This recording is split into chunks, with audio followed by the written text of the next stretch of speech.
자, 우리 지금 정석훈, 임소정, 이림 이렇게 세 분 모셨는데요. 실질적으로 공부를 어떻게 했는지에 대한 이야기들부터 시작해서 저희가 그 학생들한테 미리 질문을 좀 받았어요. 그래서 공통된 질문들 제가 압축해서 추려서 지금 올려놨기 때문에 같이 좀 한번 얘기를 해보면 좋을 것 같습니다. 자, 그러면은 간단하게 학과 및 자기소개와 함께 편입을 준비하신 계기 말씀 부탁드리도록 하겠습니다. 마이크를 이렇게 한번 넘겨볼게요. 어떤 게 편할까? 이건 왜 네, 이거는 여기서부터 앞으로 이렇게 빼는 게 낫겠다. 이렇게. 거기 낫겠다. 마이크하고 함께. 이렇게. 그렇게까지? 아. 예, 요거 말씀하실 때 이렇게 말씀하시고 같이. 그리고 말씀하실 때 넘겨주시면 돼요. 네. 이림이는 통으로 넘겨주면 돼요. 이렇게. 아니, 이림이만. 네. 이해됐어요. 네.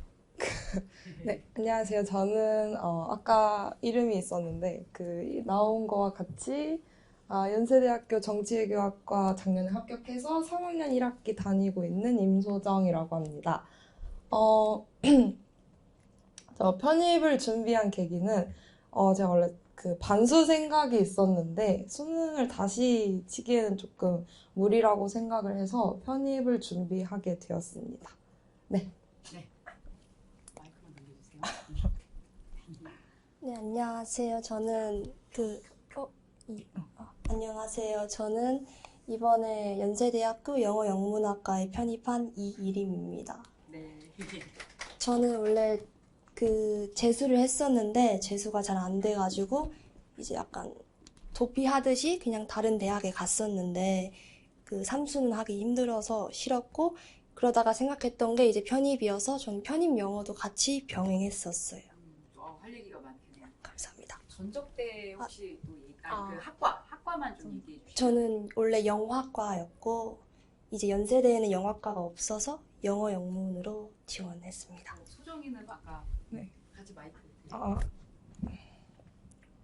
저 전적대 영어영문학과였습니다. 네. 오케이. 자, 넘겨주시고. 위로 이렇게 보내서 이렇게 하는 거. 되는 건가요? 네, 되는 겁니다. 안녕하십니까. 저는 정치교학과 켜진 것 같아요. 그냥 켠 상태로.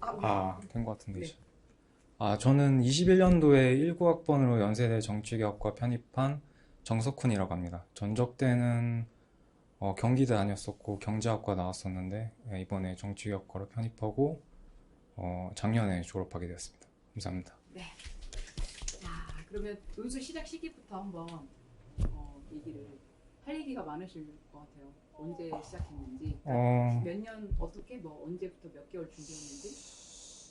저는 사실 세 번째 만에 붙었는데 약간 첫 번째 했을 때는 이렇게 제대로 준비를 안 했고 두 번째 때 좀 했었는데 그래서 첫 번째 했을 때는 연세대 완전히 1차에서도 떨어졌고 두 번째 했을 때는 1차에서 붙었는데 좀 2차에서 떨어져서 좀 좀 심리적인 타격감이 있어서 좀 포기를 할까 이렇게 생각을 했었는데 한 번 더 도전을 해보자 해서 이제 세 번째 이제 1차, 2차 붙어서 이제 최종 합격까지 하게 된 그런 케이스인데 그냥 실질적으로는 한 1년 정도 했던 것 같아요. 한 6개월 정도는 그냥 기본적인 논술을 어떻게 써야 하는지에 대한 그런 기본적인 거를 좀 배웠던 것 같고 이제 6개월 같은 경우에는 좀 세 번째 하면서 이제 임국향 선생님하고 같이 이렇게 수업 따라가고 이제 문제를 풀면서 이제 좀 실전적인 감각을 좀 다졌던 것 같고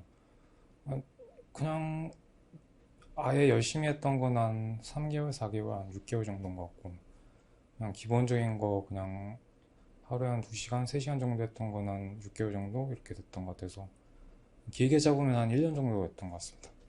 좋습니다. 마이크를 무선을 하나를 주시고 이걸로 이렇게. 저는 3월 달에 편입 영어를 시작했고 원래는 연세대랑 고려대 논술을 할 생각이 없었어서 계속 편입 영어만 학교랑 병행하면서 했다가 이제 약간 편입 영어에서 슬럼프를 느끼고 7월 달에 이제 논술을 시작하게 됐는데 저는 7, 8월 달에는 이제 다른 교수님께 수업을 듣다가 이제 9월 달부터 국향 교수님이랑 같이 수업을 듣게 되었어요. 근데 저는 7, 8월 달에 논술을 정말 열심히 했고 그때 약간 논술이 너무 재미있어가지고 편입 영어를 잘 안 하고 그때 논술만 했던 것 같아요. 그리고 10월 달부터는 이제 심기일전반 들어가지고 7, 8월 달에 기본반을 하고 나서 9월 달부터는 아예 심기일전으로 바로 이제 시험 보는 형식의 수업을 들었는데 그때부터 실력이 약간 늘기 시작했던 것 같아요. 그 전에는 이제 논술이 뭔지에 대해서 공부를 했었고 9월 달부터는 이제 10월, 9월 달에 이제 완전 논술을 실제로 제가 풀어보는 시간을 가졌던 것 같아요. 그리고 저는 그 전에 막 논술을 따로 배운 적은 없었고 그 학창 시절 때 막 고3 때 이럴 때도 논술을 안 했었고 전 국어도 진짜 못했었어요. 저는 수능 감사합니다. 정말 못했어가지고. 네, 좋습니다. 주옥 같은 얘기. 자, 괜찮나요? 저는 그 2학번으로 전적대 입학을 해서 1학년 한 여름방학부터 편입 생각을 좀 했던 것 같아요. 그래서 근데 그때도 그래도 2학년 때부터 공부해야지 약간 이런 생각이 있어서 그때는 이제 편입이 뭔지 내가 뭐가 필요한지 그냥 좀 적당히 알아보고 그런 시간이었다면 공부는 정확히 2월 말에 그 김영 편입에서 편입 설명회를 막 크게 하잖아요. 2월 말에 그걸 갔어요. 그래서 그걸 가고 3월부터 임국현 선생님 수업을 들었습니다. 근데 저는 이때 뭐 이미 다 임국현 선생님 수업 이미 들으시는 분들이니까 딱히 도움은 안 되겠지만 저는 그 2월 말에 그 설명회를 학원에서도 OT를 다 하잖아요. 그래서 그 OT 다 들어보고, 그러니까 그 인문논술 교수님들 다 들어보고 임국현 선생님으로 약간 확신을 정한 다음에 3월에 이제 안 바꾸겠다 이런 생각을 하고 이제 들어갔던 것 같습니다. 그래서 근데 저도 그 작년에 2학년 다니면서 병행을 했기 때문에 여름방학까지는 그냥 설렁설렁하게 그냥 수업 충실하게 듣고 과제만 하자 이런 마음으로 했다면 여름방학 이후부터 이제 또 빨간색이잖아요. 굉장히 후반부 열심히 했던 것 같습니다. 감사합니다. 자, 다음 편입 영어 함께 공부하신 분이 3분 중에 혹시 2분. 그러면 우리 소정이는 패스합시다. 네. 그러면 일단 같이 편입 영어 안 하신 분, 학교 다니시면서 맞아요. 편입 영어 하셨으니까 네. 저걸 학생들이 굉장히 많이 물어보거든요. 나 학교 다니면서 이제 너무 적게 해서 고민인 것 같기도 해요. 이렇게 해도 되나? 너무 안 해서. 너무 안 해서 나 이렇게 해도 되나? 아니면 너무 많이 해서 이렇게 해야 되나? 근데 우리 솔직히 엉덩이 싸움이 아니거든요. 그래서 제가 그 정도만 해도 돼라고 얘기를 하려다가 그래도 직접 어떻게 하셨나 또 학교 다니시면서 네. 하는 어떻게 좀 얘기 좀 해주세요. 어. 우리 직장 다니시면서 하시는 분들도 많아서 네. 비슷한 상황. 네. 일단 편입영어는 안 했습니다. 안 했고 정말 논술만 했고 이제 공부 시간은 제가 아까 여름방학 때까지는 설렁설렁하고 그 이후 열심히 했다 이렇게 말씀드렸잖아요. 이게 우리가 병행이다 보면 학점 생각을 계속 하게 돼요. 학점 챙겨야 된다는 생각을 계속 하게 됐고, 그러니까 이게 학점이 좋았으면 이제 좋은 걸 지켜야 돼서 또 하게 되고, 학점이 안 좋았으면 조금이라도 올릴까지 욕심이 또 생긴단 말이에요.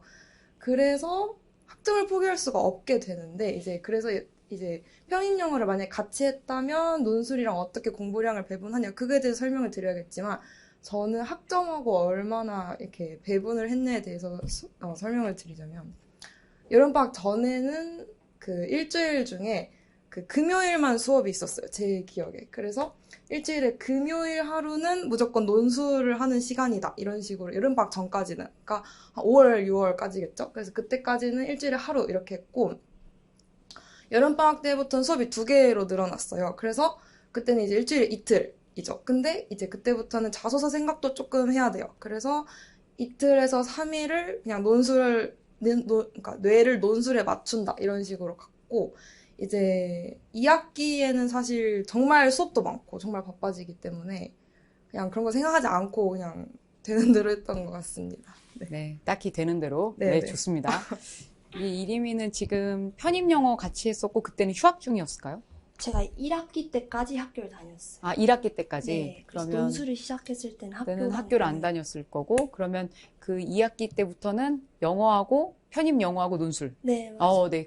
이거 되게 궁금해 하시는 분들 많아요. 학교 다니시면서 그럼 편입 영어를 시작하셨으니까, 네. 그거에 대한 비율이나 부담감? 이것도 얘기해 주시고, 왜 논술로 갑자기 이거 제일 많이 물어보는 게, 논술은 그렇게 1년 준비해가지고 고작 학교 쓰는 게 고작이라고 말하더라고요. 연고대인데. 그래서 고작 2개 쓰고 편입 영어는 막 수십 개 쓸 수 있으니까 이게 더 유리한 거 아니냐. 너무 위험 부담이 이게 논술이 크지 않냐. 이런 질문을 많이 해서 제가 네, 그러면 영어 하십시오. 이렇게 얘기하는데 어떻게 선택하시게 됐는지. 저는 일단 3월부터 6월까지는 김영 강남 영어, 편입 영어 학원을 다녔고, 그때 주말반으로 다녔었어요. 근데 이제 평일에는 학교 다니다가 주말에는 이제 김영 가가지고 공부를 하루 종일 했었다가 이제 거기서 매일매일 모의고사를 보는데 제 등수가 잘 안 오르더라고요. 원래 좀 높았었는데 다른 친구들이 다 치고 올라가는 거예요. 그리고 이 편입 영어가 생각보다 경쟁률이 심해가지고 편입 영어가 경쟁률이 심해서 이제 찾아보니까 오히려 연고대가 경쟁률이 더 낮더라고요. 그래서 이걸 또 안 하기는 또 뭔가 불안하고 하는 심정이었는데 이제 편입 영어랑 논술을 같이 병행하던 친구가 있었어요. 근데 그 편입 영어를 하던 친구가 이제 편입 영어 하다가 머리가 아프면 논술을 하는데 그때 논술을 하면 또 다른 분류의 공부 느낌이어서 오히려 머리가 좀 풀린다라는 얘기를 저한테 해준 거예요. 그래서 제가 그때 논술 학원을 그냥 별 생각 없이 그냥 바로 그냥 등록을 했어요. 그때는 그냥 제가 원래 좀 막 알아보고 하는 편이 아니어서 그냥 바로 첫 번째 뜨는 선생님으로 바로 등록을 했었고, 하다 보니까 좀 잘하는 것 같기도 하고 좀 재미도 있었고, 그래서 이제 편입 영어는 시작했을 때는 편입 영어를 아예 약간 잊고 있었어요. 그때는 단어는 열심히 외웠는데 거의 논술이 너무 재밌어가지고 약간 논술에만 집중을 했고, 또 제가 갑자기 시작한 거였는데 이게 연고대랑 연세대와 고대는 이제 68학점 이상은 좀 따놔야지 이제 지원을 할 수가 있더라고요. 근데 제가 그때 64학점이었어가지고 갑자기 계절학기를 또 등록을 해서 그때 계절학기를 들으면서 연세대랑 고려대를 이제 같이 병행을 했었어요. 그리고 이제 7, 8월 달에는 제가 신문 사설을 매일 읽었었거든요. 그때는 이제 편입 영어는 단어만 외웠고 이제 문법은 그동안 해놨던 걸 그냥 복습만 하는 느낌으로 이제 그냥 문법이 잊지 않는다라는 정도로만 해놨고 잠시 편입 영어는 쉬고 있었어요. 너무 스트레스를 많이 받았던 시기여가지고 쉬고 있었고, 이제 논술은 이제 맨날 신문 사설 공부하면서 논술도 유형이 있잖아요. 요약하는 게 있고 비교가 있고 이제 설명하는 게 있는데 그게 이제 어떤 건지 그 문제가 무엇인지에 대해서 그 논술이 무엇인가에 대해서 이제 좀 고민하는 시간을 가졌었고, 이제 9월 달부터는 완전히 학교를 아예 안 다니는 시기였어가지고 그때는 논술을 막 엄청나게 열심히 하진 않았어요. 그때는 논술 학원만 다녔고 이제 편입 영어는 학원을 다니지 않았었거든요. 편입 영어는 이제 3월 달부터 6월 달까지 어느 정도 끝내놨다.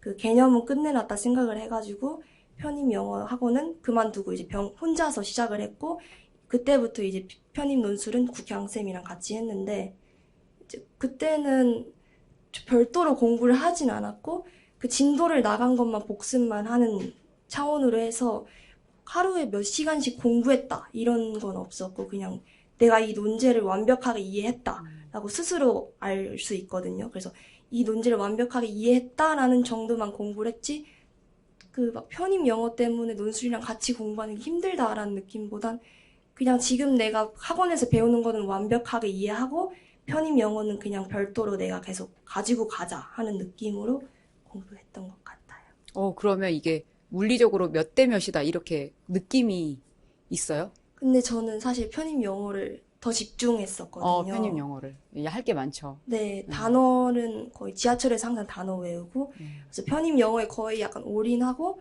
편입 영어 하다 힘들면 약간 논술로 넘어온 느낌이었어가지고, 그러다가 이제 논술도 당연히 힘든 시기가 있죠. 그러면 그때 이제 갑자기 이제 편입 영어 아. 잠깐 멈추고 논술에 좀 이 논제가 왜 틀렸지 하고 갑자기 이렇게 몰입하는 그런 느낌이었던. 저는 지금 말씀해 주신 게 너무 조금 공감이 되는 게 저희 학생들이 제일 많이 물어보는 게 하루에 몇 시간 해야 되냐, 비중을 몇 %로 둬야 되냐, 이런 질문 받을 때마다 얼마나 해야 되지? 사실 얼마나 해야 될지 저도 솔직히 모르겠어요. 왜냐면 이게 꾸준히 매일 1시간씩 하는 게 좋긴 한 것 같아요. 왜냐면 활자니까 내가 독해를 어느 만큼 한다라고 하는 걸 꾸준히 연습하면 좋을 것 같긴 하는데, 그렇다고 논술을 하루에 3시간 하면 떨어지고 4시간 하면 붙는다, 이런 물리적인 어떤 시간 안배가 조금 무의미한 게, 내가 이 논제는 이번 주에 풀었던 논제는 내가 너무 이해가 잘 됐어. 그러면 공부 시간이 짧은 거고요. 이건 내가 정말 낯선 주제고 모르겠다라고 하면 공부 시간이 오래 되는 거거든요. 그런데 이거 물리적으로 딱 몇 시간 해야 되냐, 이렇게 물어볼 때가 전 사실 좀 답답해요. 그러니까 내가 이 논제가 완벽해질 때까지 이번 논제는 정말 모르겠다 하면 하루 종일 매달려도 보고, 내가 물리적으로 완전히 몇 시간이다라고 하는 그 강박에서 조금 벗어나셔서 내가 그냥 그 논제 자체를 완벽하게 내 걸로 흡수할 때까지 보시고, 그리고 또 다른 거 공부하셨다가, 저는 이런 게 굉장히 좀 유연하게 공부하는 것이 더 중요하다고 생각하거든요. 그럴 때 정말 내게 되니까. 그래서 조금 물리적으로 몇 시간이냐 이렇게 얘기하는 게 좀 되게 쉽지 않더라고요. 사실 저도 공부했을 때 이렇게 합격자분 왔을 때 질문을 네. 했었어요. 비중을 어떻게 공부하셨냐. 근데 그때마다 이제 합격자분들께서 약간 당황하시고 말을 잘 못하셨는데, 이제 저도 이제 그 심정을 좀 이해가 네. 되시죠? 막 맞아요. 비중을 정한다기보다는 하다 보면 갑자기 부족한 게 보이면 그걸 메꾸는 형식으로 네. 이제 하는 느낌이어서 가지고. 맞습니다.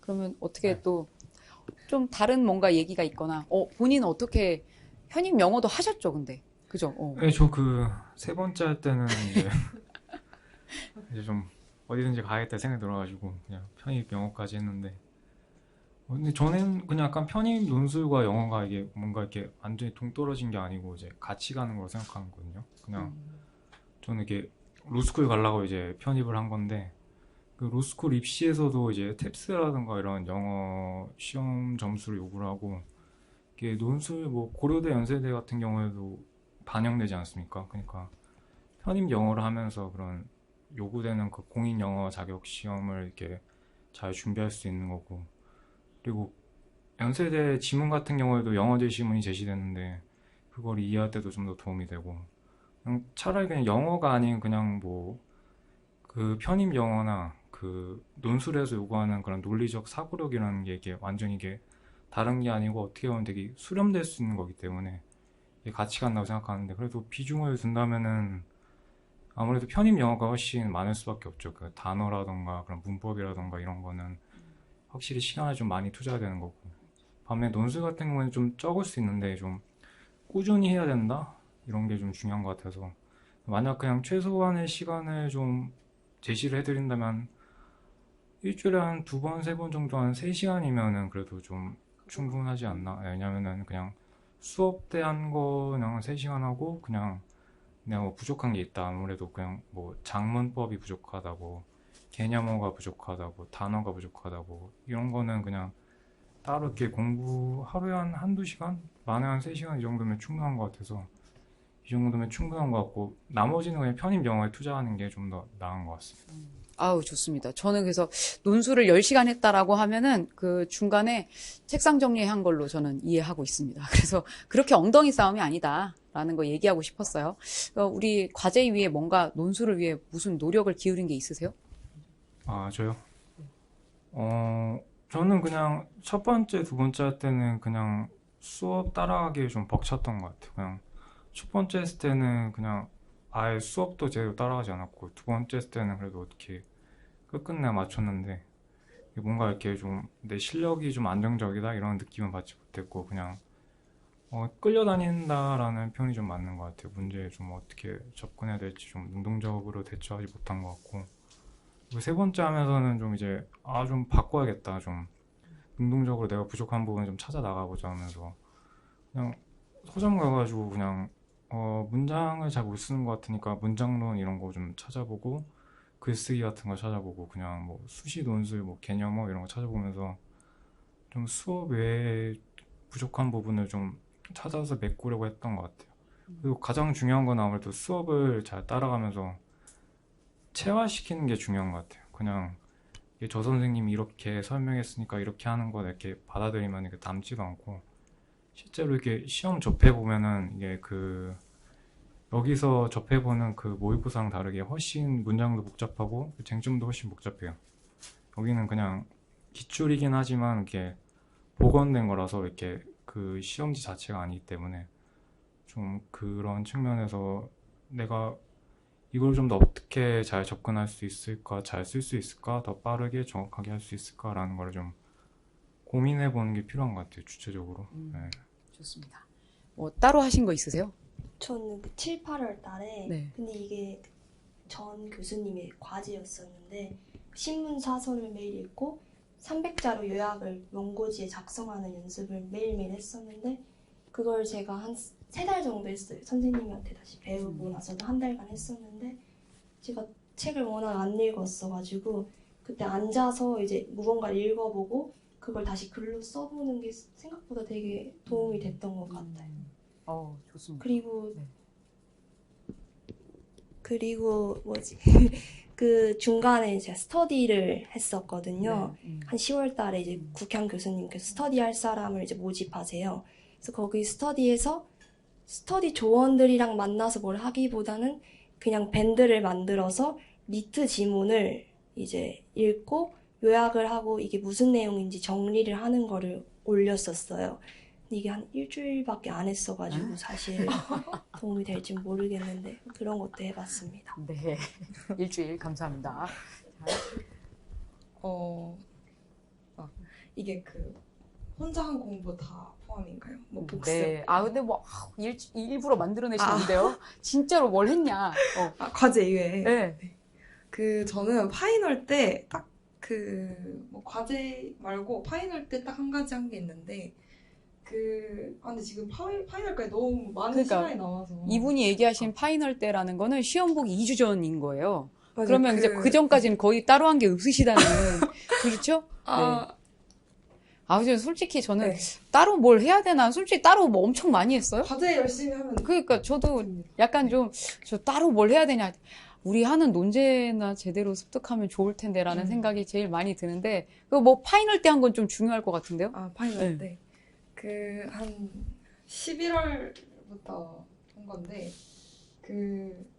지금이 4월 이제 5월 넘어가요. 네. 5월이죠. 네. 이제 계속 책이 나오잖아요. 그러니까 제가 계속 책을 보잖아요. 그래서 책이 한 권씩 쌓여요. 11월에 4월에 했던 책을 보면 기억이 안 나겠죠. 그래서 저는 그냥 그 11월에 했던 책을 이렇게 다 쌓아놓고 다 한 번씩 봤어요. 보면서 그냥 보는 게 아니고 물론 10월에 가서 4월에 했던 걸 보면 내가 어느 만큼 좀 성장을 했다 이런 게 보이는데 사실 내가 얼마나 성장했느냐를 보려고 한 건 아니고 이제 시험장에 갈 준비를 해야 되잖아요. 그래서 그 논제를 쭉 보고 정리를 하면서 내가 여기서 뭘 들고 가야 할지를 쭉 정리했던 것 같아요. 그래서 아마 이거는 파이널 때 또 말씀을 드릴 기회가 있을 것 같긴 한데 그러면 이제 PDF로 한 10페이지에서 15페이지가 나오거든요. 근데 정말 좋은 것 같아요. 저는 그거를 마지막 일주일 동안 계속 봤던 것 같습니다. 네. 이제 지금 얘기하신 건 진짜로 지금 그 커리큘럼 과정이 좀 누적이 되어서 맞아요. 논제가 충분히 쌓인 상태에서 맞아요. 복습을 어떻게 할 것인지에 아주 좋은 얘기들이라서 제가 한 번 더 모시겠습니다. 네. 마지막에 되게 중요할 것 같아요. 그래서 수업을 통해 지문 내용을 다 이해했는데 복습해야 되냐? 하면 어떻게 해야 되냐? 복습하셨어요? 근데 불안하지? 근데 이게 복습이 사실 여러분 수업을 열심히 들으면 복습을 짧게 해도 돼요. 정말로. 그러니까 어쨌든 저는 어떤 식으로 했냐면 근데 이것도 다 파이널 얘기이긴 한데 솔직히. 파이널 전에 안 했습니다. 복습. 저는 패스. 자, 과제 열심히 했습니다. 패스. 자, 복습 어떻게 나만의 복습 팁이 있어요? 저는 가끔 원래 종이에 쓰면서 이제 선생님이 그리신 표 그대로 이제 똑같이 이제 상기를 시키면서 눈을 감고 막 썼었거든요. 이제 가장 최단 기간 준비하고 합격하신 분이거든요. 잘 들으셔야 될 것 같아요. 최단 기간 준비. 자, 1년, 3년, 지금 6개월. 진짜 너무 아름답네요. 자, 근데 이제 그럴 때가 귀찮을 때가 있어요, 사람이. 그러면 이제 누워가지고 침대에 누워서 밴드로 이제 국향쌤 그 영상 뜨잖아요. 되게 올라온 그걸 이제 입에서 그렇게 보면서 자기도 하고. 주무셨구나. 잘하셨어요. 그때 약간 계속 이 논제를 다시 풀어도 못 풀 때가 있더라고요. 그러면 이제 그 논제만 진짜 계속 흰색 종이에다가 그 A4 그 원고지에다 다시 쓰는 건 전 안 했고요. 근데 이제 그 개요랑 정리랑 비교하는 단어랑 이런 거는 계속 써봤던 것 같아요. 너무 중요한 것 같아요. 저도 운전하면서도 그 논제를 생각하거든요. 그래서 저 안 풀리는 부분이 있을 때, 그러니까 그런 거는 계속 거기에 몰입해가지고 그 문제를 어떻게 하면 좀 다른 방식으로 풀까? 그리고 내가 이해가 조금 막힌 부분은 어떻게 뚫어야 되나? 이거를 계속 그 부분이 몰입이 되게 필요하다고 생각하는데 그걸 너무 잘하셨네요. 좋아요. 우리 석훈이 혹시 사실 공부를 제대로 한 건 좀 막판에 1년인 것 같기도 해요. 그죠? 아이, 그래서 어떻게 그때는 복습 어떻게 하셨어요? 원래 전에는 그냥 풀고 그냥 첨삭만 보고 말았는데 사실 그 첫 번째, 두 번째는 그 인터넷 강의를 들었던 거라서 이렇게 제대로 집중 안 했던 거 같고 이제 세 번째 이제 임국현 선생님 수업 들으면서 이제 현강에서 하다 보면은 이제 그 해설 강의를 어쩔 수 없이 이렇게 앉아서 이렇게 들어야 되고 어쩔 수 없이. 그 시간을 온전히 이게 수업에다가 이제 투자를 해야 되니까 그 시간 동안에만 계속 이렇게 복습을 했던 것 같아요. 어떻게 했냐면은 그냥 내가 이렇게 답을 썼을 때 내가 어떻게 이렇게 지문을 접근하고 어떻게 이렇게 글을 썼고 내가 어떻게 하면 좀 더 잘 접근하고 잘 쓸 수 있을 거냐 이런 거를 그냥 그 선생님의 그 강의와 대조를 하면서 이렇게 계속 이렇게 고민을 했던 것 같아요. 그냥 어떻게 하면 더 잘 쓰고 잘 읽고 잘 이해할 수 있을까에 대해서 이렇게 그 해설 강의 들으면서 그 시간 내내 복습했던 것 같고 그 이후에는 저기처럼 잠깐만 복습해도 그냥 충분한 것 같아요. 그냥 논술 같은 경우에 뭐 그렇게 암기할 게 필요한 건 아니고 그냥 기본적인 그냥 기초 개념하고 좀 약간 그 독해력 이런 뭐 사고력 이런 것만 가지고 있으면은 논술은 이렇게 대비할 수 있는 거니까 그 정도면 충분하다고 생각합니다. 좋습니다. 자, 연대 고대 따로 방향을 다르게 하셨어요? 아니면 그냥 같이? 저는 고려대는 떨어지긴 했었는데 그때 다른 방식으로 준비할 필요 없는 것 같아요. 그냥 물론 연대만의 그 출제 스타일이 있고 고려대만의 출제 스타일이 있는데 근데 고려대는 항상 이게 그 문제 유형이 변화하는 걸로 알거든요. 지금도 그런가요? 조금씩 변해요. 네, 그냥 좀 이렇게 문제가 항상 이렇게 고정되어 있지 않고 좀 이렇게 변화를 준다고 생각하고 좀 연세대는 좀 이렇게 정형화되어 있다고 생각하는데 본질적으로 논술이라는 게 그렇게 막 묻고 있는 게 그 사고력을 묻는 시험이기 때문에 이렇게 달라질 수는 없다고 생각하고 그냥 비교, 요약, 평가, 자기 의견 제시하기 그냥 이 정도 큰 틀에서 벗어나는 게 없기 때문에 그냥 연세대를 준비해도 고려대 준비하는 데 도움이 되고 고려대를 준비해도 연세대를 준비하는 데도 도움이 된다고 생각하기 때문에 그냥 둘 다 그냥 준비하기만 하면은 이렇게 따로 이렇게 준비할 필요는 없는 것 같아요. 네. 하여튼 주옥 같은 통찰을 정답을 얘기해 줬으니까 이 두 분 얘기는 그냥 패스할까요? 왜냐면 결국 이게 정답인 것 같은 게 연대와 고대를 사실은 막판에 반을 분리를 하잖아요. 그런데 연대에서 다뤘던 논제가 고대에 나오고 고대에 다뤘던 주제가 또 연대에 나오기도 하기 때문에 이걸 굳이 뭔가 이 연대를 풀 때는 이런 뭔가 나만의 포지션이 있고 그런 건 아닌 것 같아요. 그러니까 결국에는 맥락이 다 똑같으니까 좀 다른 게 있어요? 어머, 그러면 또 얘기해 주셔야죠. 어머, 너무 좋네요. 어떻게 다르게 했어요? 나한테도 얘기 안 했는데? 논제가 다르잖아요. 네. 근데 저는 마지막에 아까 파이널에 정리를 했다고 할 때 그 요약하라, 평가하라, 설명하라 이렇게 다르잖아요. 그러니까 살아있어. 아직도. 네, 좋아요. 그 논제가 사실 하라는 게 다르잖아요. 그렇죠. 그래서 저는 그거에 따라서 독해를 살짝 다르게 갔거든요. 그러니까 읽을 때, 그러니까 요약하라, 그러니까 사실 요약하라만 좀 달라요. 근데 고려대는 1번이 요약하라잖아요. 그래서 저는 고려대 1번은 무조건 그 읽으면서 문장제 진술을 문단마다 했어요. 근데 평가라는 사실 그렇게까지는 안 해도 되잖아요. 문장제 진술을 꼭 해야 된다 이런 건 없는데 고대는 이제 1번이 요약하라 논제다 보니까 좀 읽다가 흐름이 좀 뭉꺼진다 싶은 부분에서 문장제 진술을 꼭 한 번씩 하고 갔습니다. 아, 그래서 너무 좋네요. 논제에 맞네요. 따라 달라지는 그러네요. 부분이 조금 네네. 보여요. 요약을 까먹을 뻔했네. 아, 감사합니다.